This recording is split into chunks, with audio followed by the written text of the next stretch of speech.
ओम नमः शिवाय। शिवजी सदा सहाय।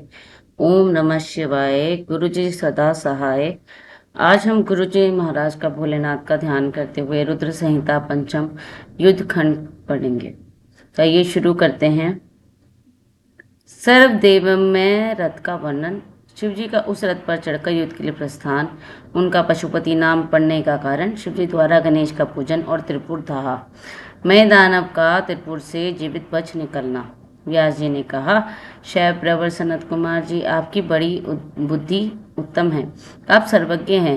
तात आपने परमेश्वर शिव की जो कथा सुनाई है वह अत्यंत अद्भुत है। अब बुद्धिमान विश्वकर्मा ने शिव जी के लिए जिस देव में एवं परमोत्कृष्ट दिव्य रथ का निर्माण किया था उसका वर्णन कीजिए। सूची कहते हैं, मुने व्यास जी की बात सुनकर मुनीश्वर सनत कुमार शिव जी के करण कमलों का स्मरण करके बोले। सनत कुमार जी ने कहा, महाबुद्धिमान मुनिवर व्यास जी, मैं शिव जी के पाद पदों का स्मरण करके अपनी बुद्धि के अनुसार रथ की निर्माण कथा का वर्णन करता हूँ। सुनो। तदंतर विश्वकर्मा ने रुद्रदेव के लिए बड़े यत्न से आदत पूर्वक सर्वलोक में दिव्य रथ की रचना की। वह सर्वसम्मत तथा सर्वभूत में रथ सुवर्ण का बना हुआ था। उसके दाहिने चक्र में सूर्य और वाम चक्र में चंद्रमा विराजमान थे। दाहिने चक्र में 12 आरे लगे हुए थे, जिनमें 12 सूर्य प्रतिष्ठित थे और 12 पहिया 16 अरों से युक्त था, जिनमें चंद्रमा की 16 कलाएं विराजमान थी।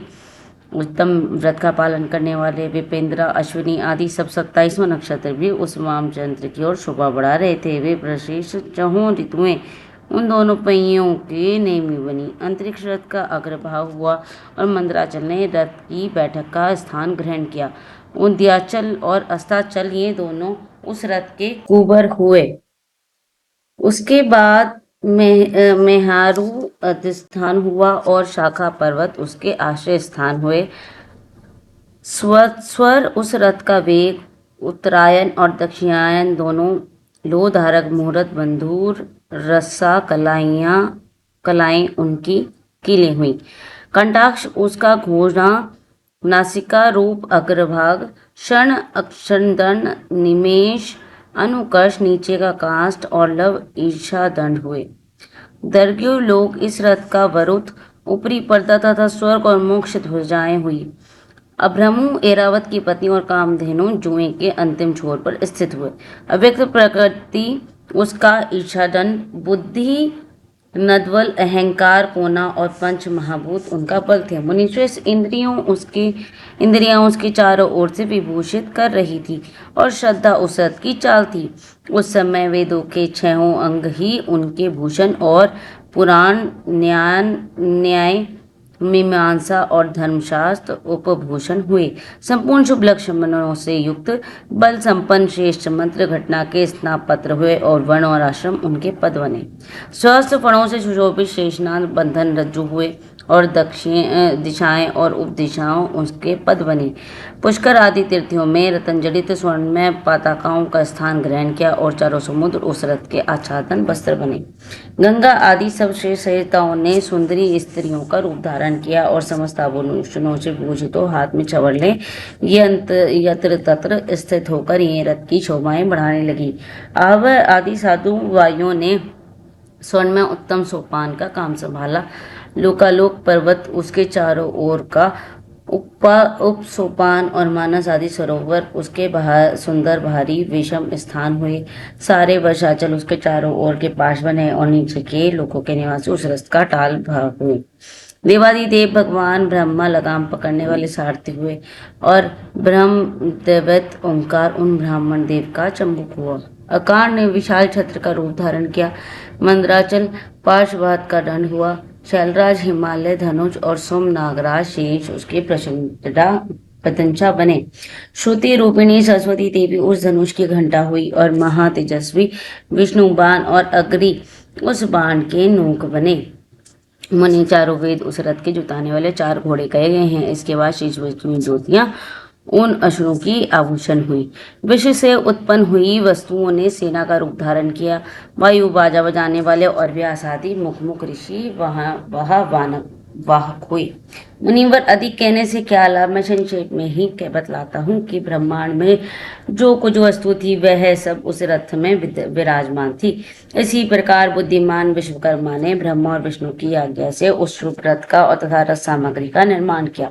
सनत कुमार जी कहते हैं, महर्षि, इस प्रकार दिव्य रथ में जो अनेक विध आश्चर्यों से युक्त था, वेद रूपी असुरों को जोतकर ब्रह्मा ने इसके शिव का समर्पित कर दिया। शंभु को निवेदित करने के पश्चात जो विष्णु आदि देवताओं के सम्मानीय शूल धारण करने वाले हैं, उन देवेश्वर की प्रार्थना करके ब्रह्मा जी उन्हें उस रथ पर चढ़ाने लगे। तब महान ऐश्वर्यशाली सर्वमेव में शंभु रथ सामग्री से युक्त सिद्ध दिव्य रथ पर आरूढ़ हुए। उस समय ऋषि, देवता, गंधर्व, नाग, लोकपाल और ब्रह्मा और विष्णु भी उनकी स्तुति कर रहे थे। ज्ञान विद्या विशारद अप्सराओं के गण उनके घेरे हुए थे। सारथी के स्थान पर ब्रह्मा को देखकर और वरदायक शंभु की विशेष शोभा हुई। लोक की सारी वस्तुओं से कल्पित उस रथ पर शिवजी चढ़ ही रहे थे कि वेद संभूत में घोड़े सिर के बल भूमि पर गिर पड़े। पृथ्वी पर भूकंप आ गया, सारे पर्वत डगमगाने लगे। सहसा शेषनाग शिवजी का भार न सह सकने के कारण आतुर वो कांप उठे। तब उसी क्षण भगवान धरनी ने आकर नंदीश्वर का रूप धारण किया और रथ के नीचे जाकर उसे ऊपर को उठाया, परंतु नंदीकेश्वर भी रथारूढ़ महेश के उस उत्तम तेज को सहन न कर सके, अतः उन्होंने तत्काल ही पृथ्वी पर घुटने टेक दिए। तत्पश्चात भगवान ब्रह्मा और शिव जी की आज्ञा से हाथ में चाबुक ले घोड़ों को उठाकर उस श्रेष्ठ रथ को खड़ा किया। तदंतर महेश द्वारा अधिष्ठित उत्तम रथ में बैठे हुए ब्रह्मा जी ने रथ में जुते हुए मन और वायु से के समान वेगशाली वेद में अश्वों को उन तपस्वी दानवों पे आकाश स्थित तीनों पुरों को लक्ष्य करके आगे बढ़ाया। तत्पश्चात लोगों के कल्याणकर्ता भगवान रुद्र देवों की ओर दृष्टिपात करने लगे। श्रेष्ठ, यदि तुम लोग देवों और अन्य प्राणियों के विषय में पृथक पृथक पशुत्व की कल्पना करके उन पशुओं का आधिपत्य मुझे प्रदान करोगे, तभी मैं उन असुरों का संहार करूंगा, क्योंकि वे दैत्य श्रेष्ठ तभी मारे जा सकते हैं, अन्यथा उनका वध असंभव है। सनत कुमार जी कहते हैं, मुने, अगाध बुद्धि संपन्न देवादिदेव भगवान शंकर की यह बात सुनकर सभी देवता पशुत्व के प्रति सशंकित हो उठे और उनका मन खिन्न हो गया। तब उनके भाव को देखकर देव अंबिकापति शंभु करुणदाय हो गए और फिर वे हंसकर उन देवताओं से इस प्रकार बोले। शंभु ने कहा, देवेश्वरों, पशु भाव प्राप्त होने पर भी तुम लोगों का पतन नहीं होगा। मैं उस पशु भाव से विमुक्त होने का उपाय बतलाता हूँ, सुनो और वैसा ही करो। समाहित मन वाले देवताओं, मैं तुम लोगों से सच्ची प्रतिज्ञा कर रहा हूँ, जो इस दिव्य पाशुपात व्रत का पालन करेगा वह पशुत्व से मुक्त हो जाएगा। सुरेश्वरों, सुश्रेष्ठों, तुम्हारे अतिरिक्त जो अन्य प्राणी भी मेरे पाशुपात व्रत को करेंगे वे भी निसंदेह पशुत्व को छूट जाएंगे। जो नैष्ठिक ब्रह्मचार्य का पालन करते हुए 12 वर्ष तक, 6 वर्ष तक अथवा 3 वर्ष तक मेरी सेवा करेगा अथवा करवाएगा, वह पशु से विमुक्त हो जाएगा। इसलिए शेष देवताओं, तुम लोग भी जब इस परमोत्कृष्ट दिव्य व्रत का पालन करोगे तब तो उसी समय पशुत्व से मुक्त हो जाओगे, इसमें कुछ भी संशय नहीं है। सनत कुमार जी कहते हैं, महर्षि, परमात्मा महेश्वर का वचन सुनकर ब्रह्मा और विष्णु आदि देवताओं ने कहा, तथेति, बहुत अच्छा, ऐसा ही होगा। इसलिए बड़े बड़े देवता और असुर भगवान शंकर के पशु बने और पशुत्व रूपी पाश से विमुक्त करने वाले रुद्र पशुपति हुए। तभी से महेश्वर का नाम पशुपति इस नाम से विख्यात हो गया।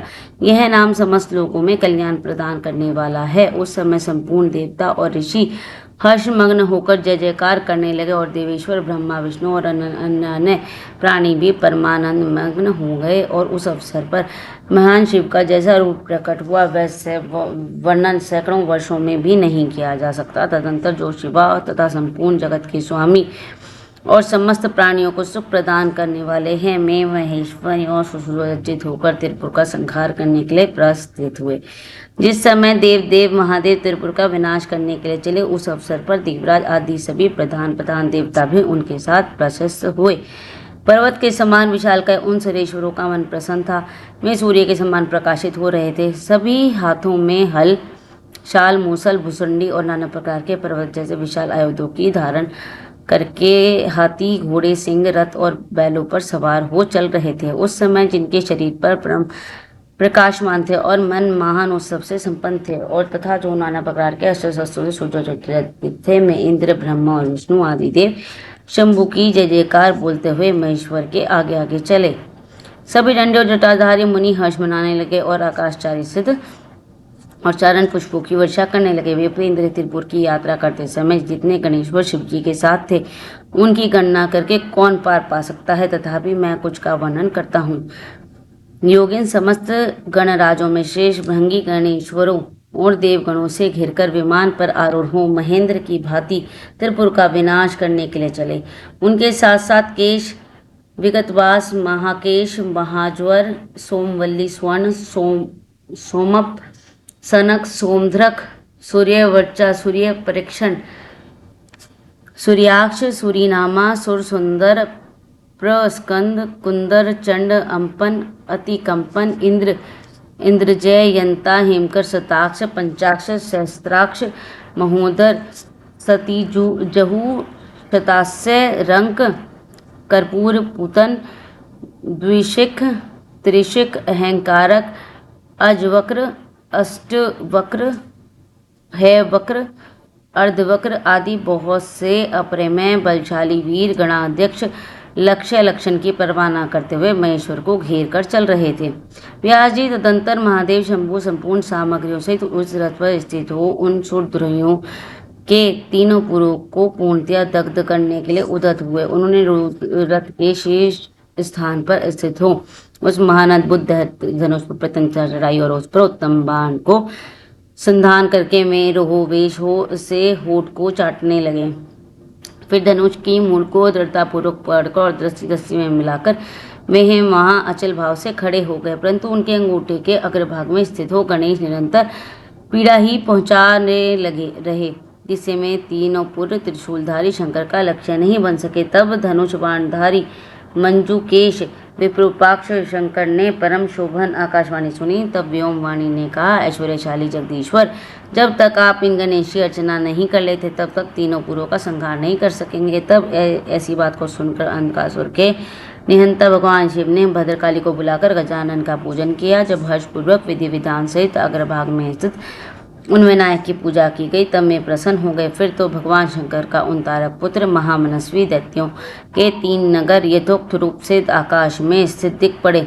इस विषय में कुछ लोग ऐसा कहते हैं कि जब शिवजी स्वयं स्वतंत्र परब्रह्मा सगुण निर्गुण सबके द्वारा अलक्ष्य स्वामी परमात्मा निरंजन पंचदेवों में उपास्य और परात्पर प्रभु हैं, में ही सबके उपास्य हैं, उनका उपास्य कोई नहीं है, तब सबके वंदनीय पर महापरम ब्रह्म स्वरूप उन देवेश्वर महेश्वर के विषय में यह बात उसकी नहीं जान पड़ती है कि उनकी कार्य सिद्धि अन्य की कृपा पर अवलंबित हो, परंतु उन्हें उन देवादिदेव वरदानी महेश्वर के चरित्र में लीलावश सब कुछ घटित हो सकता है। अस्तु, इस प्रकार जब गणाधीप का पूजन करके महादेव जी स्तुत हुए तब मैं तीनों पुर कालवश शीघ्र ही एकता को प्राप्त हो गए। मुने उन त्रिपुरों के परस्पर मिलकर एक हो जाने पर महा आत्मबल से संपन्न देवताओं को महान हर्ष हुआ। तब संपूर्ण देवगण सिद्ध और परम ऋषि अष्टमूर्तिधारी शिव की स्तुति करके उच्च स्वर से जय जयकार करने लगे। उस समय ब्रह्मा और जगदीश्वर विष्णु ने कहा, महेश्वर, तारक के पुत्र उन त्रिपुर निवासी दैत्यों के वध का समय भी आ गया है। विभो, इसलिए ये पुर एकता को प्राप्त हो गए हैं। अतः देवेश, जब तक ये त्रिपुर पुनः विलग हो उससे पहले ही आप बाण छोड़कर इन्हें भस्म कर डालिए और देवताओं का कार्य सिद्ध कीजिए। मुने तदंतर शिव जी ने धनुष की डोरी चढ़ाकर उस पर पूज्य पाशुपरास्त्र नामक बाण का शोधन किया। उससे मैं त्रिपुर पर छोड़ने का विचार करने लगे। शंकर जी ने जिस समय अपने अद्भुत धनुष को खींचा था उस समय अभिजीत मुहूर्त चल रहा था। उन्होंने धनुष की टंकार और दुर्साहस सिंहनाद करके अपना नाम घोषित किया और उन महासुरों को दलकाकर करोड़ों सूर्यों के समान प्रकाशमान उस भीषण बाण को उन पर छोड़ दिया, जिससे उनकी नोक पर अग्नि देवता प्रतिष्ठित थे और जो विशेष रूप से पाप का विनाशक और विष्णुमय था। उस महान ज्वालामान शीघ्रगामी बाण ने उन त्रिपुर निवासी दैत्यों को दग्ध कर दिया। तत्पश्चात में तीनों पुर भी भस्म हो गए और एक साथ ही चारों समुद्र रूपी मेखला वाली भूमि पर गिर पड़े। उस समय शिव जी की पूजा का अतिक्रमण कर देने के कारण सैकड़ों दैत्य उस बाण स्थित अग्नि से जलकर हाहाकार मचा रहे थे। जब भाइयों सहित ताराक्ष जलने लगा तब उसने अपने स्वामी भक्तवत्सल भगवान शंकर का स्मरण किया और मन ही मन महादेव को देखकर परम भक्ति पूर्वक नाना प्रकार से विलाप करता हुआ वह उनसे कहने लगा। ताराक्ष बोला, भाव आप हम पर प्रसन्न हैं, यह हमें ज्ञात हो गया है। सत्य के प्रभाव से आप फिर कब भाइयों सहित हमको दग्ध करेंगे। भगवान, जो देवता और असुरों के लिए अप्राप्य है वह दुर्लभ लाभ हमें प्राप्त हो गया। अब जिस जिस योनि में हम जन्म धारण करें वहाँ हमारी बुद्धि आपकी भक्ति से भावित रहे। मुने यूं में दैत्य विलाप कर ही रहे थे कि शिव जी की आज्ञा से उस अग्नि ने उन्हें अद्भुत रीति से जलाकर राख की ढेर बना गया। व्यास जी और जो भी बालक और वृद्ध दानव थे वे शिवाज्ञा अनुसार उस अग्नि द्वारा शीघ्र ही जलकर भस्म हो गए। यहाँ तक कि त्रिपुरों में जितनी स्त्रियां और पुरुष थे वे सब के सब उस अग्नि से उसी प्रकार दग्ध हो गए जैसे कल्पांत के जगत भस्म हो जाता है। उस समय उस भीषण अग्नि से कोई भी स्थावर जन्म बिना जले नहीं बचा, किंतु असुरों ने विश्वकर्मा अविनाशी में बच गया, क्योंकि वह देवों के विरोधी शंभु के तेज से सुरक्षित और सदक्त था। विपत्ति के अवसर पर भी वह महेश्वर का शरणागत बना रहता था। इन दैत्यों और अन्य प्राणियों का भाव अभाव तथा अत्कृत से प्राप्त होने पर नाशकारक पतन नहीं होता, वे विनाश से बचे रहते हैं। इसलिए सत्पुरुषों को अत्यंत संभाव्य उत्तम कर्म करने के लिए ही प्रयत्न करना चाहिए, क्योंकि निंदित कर्म करने से प्राणी का विनाश हो जाता है। अतः ग्रहित कर्म का आचरण भूलकर भी ना करें। उस समय जो दैत्य बंधु बांधवों से शिव जी की पूजा के प्रभाव ने दूसरे जन्म में गणों के अधिपति हो गए। इस प्रकार 9वां और 10वां अध्याय समाप्त। ओम नमः शिवाय। शिव जी सदा सहाय। ओम नमः शिवाय। गुरु जी सदा सहाय। जय गुरु जी महाराज।